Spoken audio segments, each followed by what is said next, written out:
belum ada konfirmasi dari pemerintah Indonesia terkait efektivitas dari vaksin Sinovac ini. Alhasil, beragam hoax mulai berkembang di tengah masyarakat. Yang menjadi pertanyaan, hoax tentang vaksin Sinovac ini merupakan tanggung jawab siapa?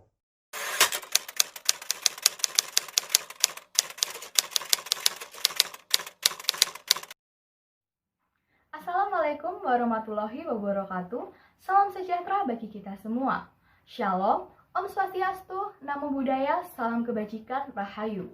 Perkenalkan, nama saya Kristiana Permatasari, mahasiswa Antropologi Fakultas Ilmu Sosial dan Ilmu Politik Universitas Airlangga. Pada video kali ini, saya akan membahas mengenai vaksin COVID-19. Dengan menggunakan teori struktural fungsional milik Robert King Merton, saya akan membahas mengenai maraknya berita hoax tentang vaksin COVID-19.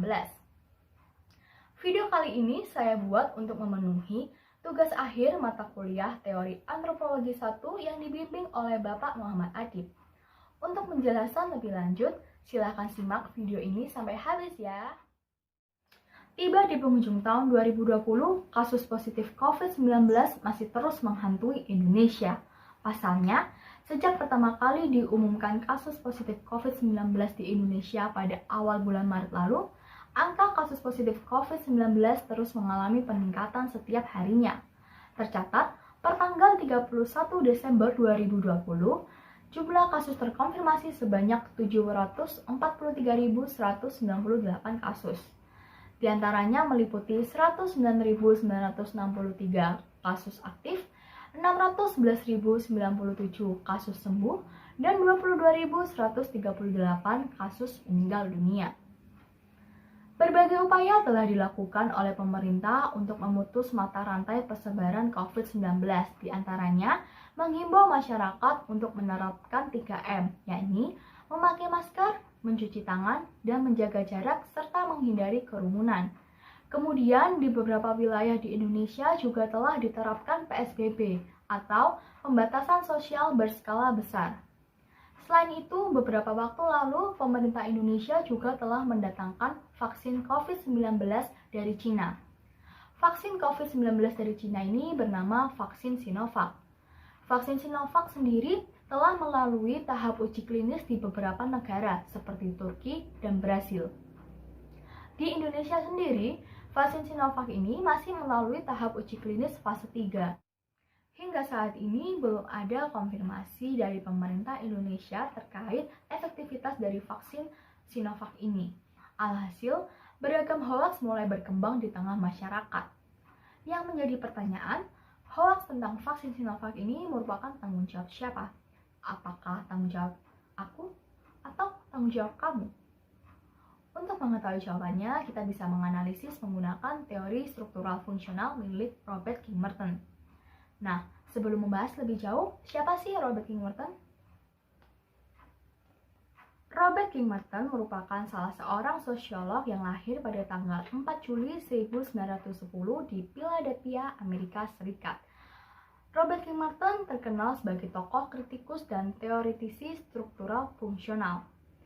Teori struktural fungsional menekankan pada keteraturan dan mengabaikan konflik serta perubahan-perubahan dalam masyarakat. Dalam teori struktural fungsional, Robert King Merton menitikberatkan pada konsekuensi objektif dari individu dalam perilaku. Teori struktural fungsional berfokus pada dua fungsi, yakni fungsi manifest dan fungsi laten. Fungsi manifest merupakan fungsi nyata, di mana konsekuensi dari tindakan disengaja atau sudah diketahui. Sedangkan fungsi laten merupakan fungsi tersembunyi, di mana konsekuensi dari tindakan secara objektif itu ada, tetapi belum atau tidak diketahui. Upaya pemerintah Indonesia untuk mendatangkan vaksin Sinovac dari Cina memiliki fungsi manifest dan fungsi laten. Di satu sisi, upaya pemerintah Indonesia ini memiliki fungsi manifest karena sudah jelas tujuan didatangkannya vaksin Sinovac adalah untuk menekan angka kasus positif COVID-19 di Indonesia. Di sisi lain, upaya pemerintah Indonesia ini juga memiliki fungsi laten, di antaranya muncul berbagai hoaks tentang vaksin Sinovac ini, sehingga berdampak pada tingkat kepercayaan publik terhadap vaksin COVID-19 dari Cina ini. Untuk menanggulangi dampak dari fungsi laten, dibutuhkan sinergisitas antara pemerintah dengan masyarakat. Baik pemerintah maupun masyarakat memiliki peran untuk membangun kepercayaan publik. Sebagai contoh, misalnya, pemerintah Indonesia harus segera mengkonfirmasi jika tersebar berita hoaks yang tidak benar.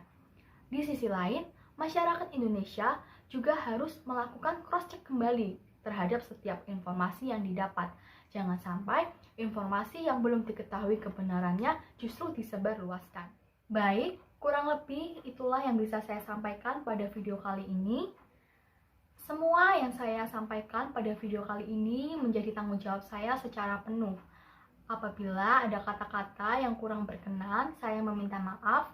Dan saya yakin apa yang saya sampaikan akan bermanfaat bagi teman-teman semua apabila teman-teman menonton video ini dari awal sampai akhir.